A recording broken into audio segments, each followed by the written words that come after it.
उत्तर प्रदेश में सुबह सपा प्रमुख ओम प्रकाश राजभर के बयानों की चर्चा अक्सर होती रहती है।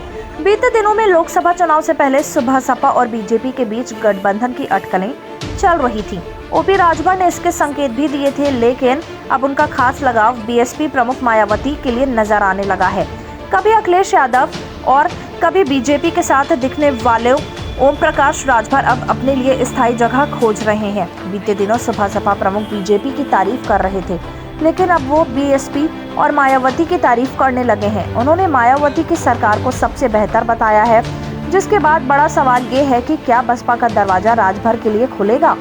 सुबह सपा प्रमुख ने कहा, हमको तो मायावती की सरकार लॉ एंड ऑर्डर की सरकार लगी। पहली बार जब मायावती की सरकार बनी थी तब वो सरकार 4.5 साल चली थी। वो कार्यकाल हमको बहुत पसंद रहा था। ओपी राजभर के इस बयान पर बीएसपी विधायक ने कहा, सच्चाई यही है, सच्चाई को झुठलाया नहीं जा सकता है।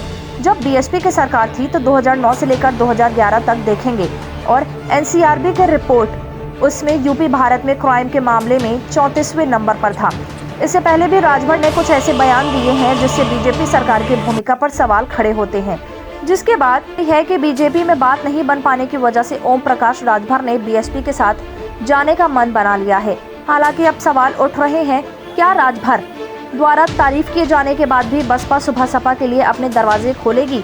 ध्यान देने वाली बात यह है कि राजभर ने जब सपा से किनारा किया था तब उन्होंने बीएसपी का रुख किया था, लेकिन तब बात नहीं बनी थी।